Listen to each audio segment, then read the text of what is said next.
Lie in Wait is the debut EP from Thanamagus. We could call it a demo if we wanted to, but these guys, they pretty much know what they're doing. It's a Portland, Oregon-based black and death metal band, and I would lean towards sort of an almost bestial death metal band in most respects.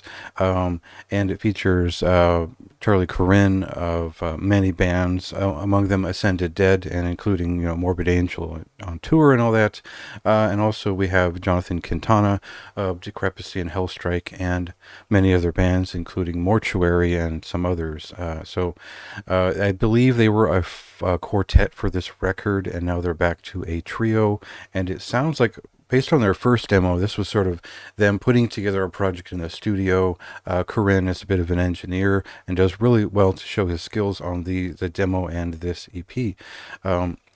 Otherwise, this is death metal, and the way that they present it is something that's influenced by classic late 80s thrash metal, but also Immolation and things like Insanity. So I know how I would sew those sounds together, but let's listen to the way they sound when they attempt to do that.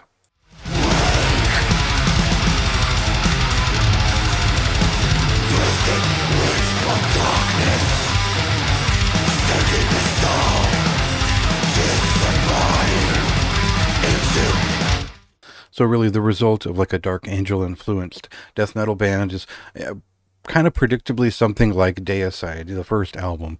And my mind would go to Massacre's first couple albums for that as well. But this sound of this band is closer to something like early Angel Corpse. I would say the first Angel Corpse album in particular, Hammer of the Gods, has this. Oh, it still has kind of an old school death metal feeling to its production values, but it's got a little bit of the black metal attack in there too.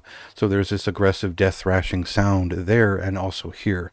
And lately I've been listening to bands like Fallen Christ and Altars, just to take stock of the Deicide-esque music that I enjoy, and I feel like this slots in comfortably somewhere nearby there and Angel Corpse, and that means there is some Morbid Angel in their vernacular just naturally. It's there, and they do a lot to play around with this sound and create an oppressive, very aggressive kind of what I would consider a 92 to 94 style death metal that is conscious of the rise of black metal, but not necessarily dipping into it and sticking to the more brutal edge of death metal at the time.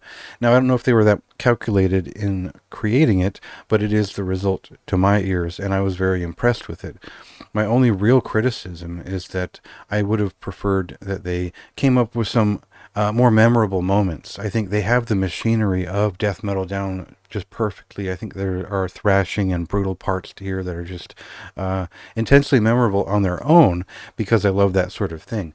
But I think that Songcraft could use a bump in terms of just getting me to come back and listen again and again. So cool enough for me to return to as a fan of this thing, but for my recommendation, I have to consider a broader audience, and I would say that this is more for the diehard death metal fan, someone who wants to hear this fiery death metal sound without any compromise really to any of it.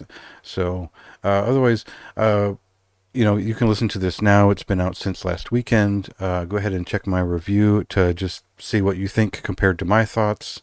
And yeah, it's worth your time, this one.